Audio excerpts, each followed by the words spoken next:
Should designated public office holders be permitted to own assets that rest in tax havens?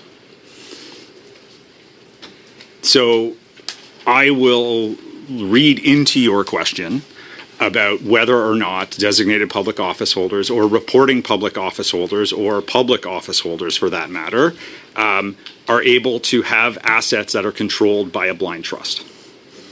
And I think the answer is resoundingly yes.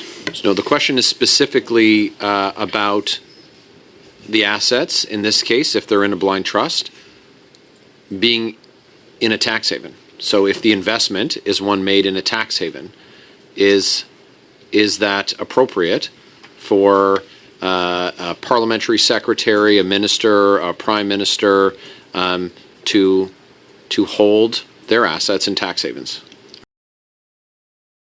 Okay, so the first thing I would ask you is, what do you define as a tax haven? The colloquial term for that is something where taxes can be deferred to a later date when the asset is dispossessed and the gain is actually realized. Okay.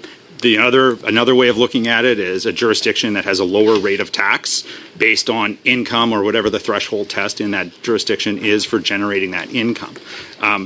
Individual citizens, individual corporations should organize their affairs in a way that they seek to minimize their own taxes if that is consistent with the laws of the jurisdiction which they are operating in. And for the people for whom this act is constructed?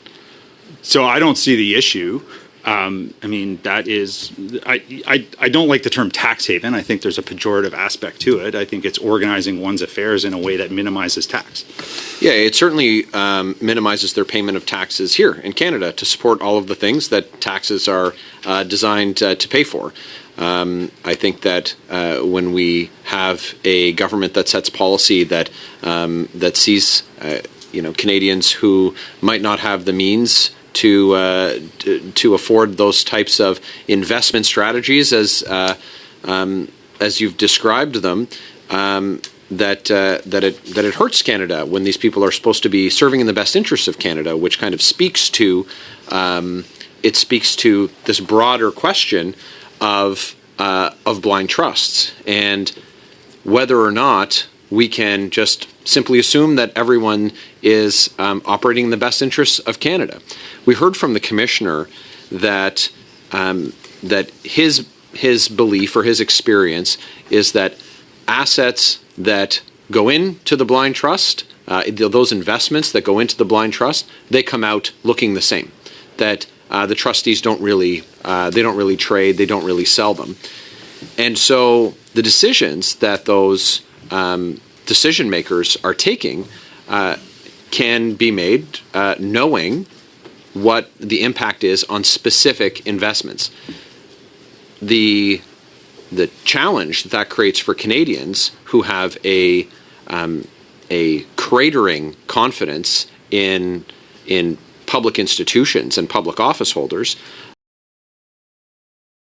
is that they believe that when they take a look at the act or it's explained to them, or we've heard many times that someone would say, I've divested all my assets. Well, that's a very cute way that it's been characterized in the act, that you can divest into a blind trust where they're likely going to just stay in the exact same form as when you put them in, as opposed to them not being sold. So it really has to do with, you came out of the gate and said that you think they're great, the blind trusts.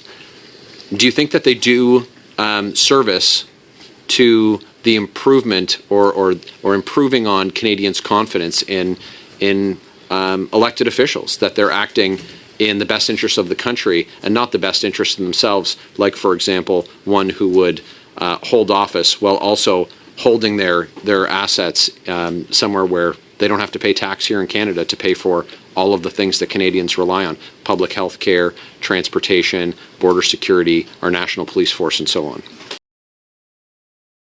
So I think the first thing I would do is I take you back to your question about the tax havens and say, well, it's a good thing the last budget talked about the global minimum tax, which would do a lot to equalize that. on a country by country basis.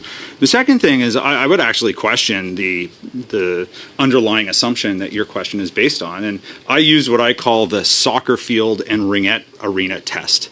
And when I talk to the people that I spend time with while watching our children play sports, they don't bring this up as an issue that is of concern. Like, they have more fundamental concerns. And far be it for me to tell you what your constituents are telling you. You've got their ear at the door, absolutely.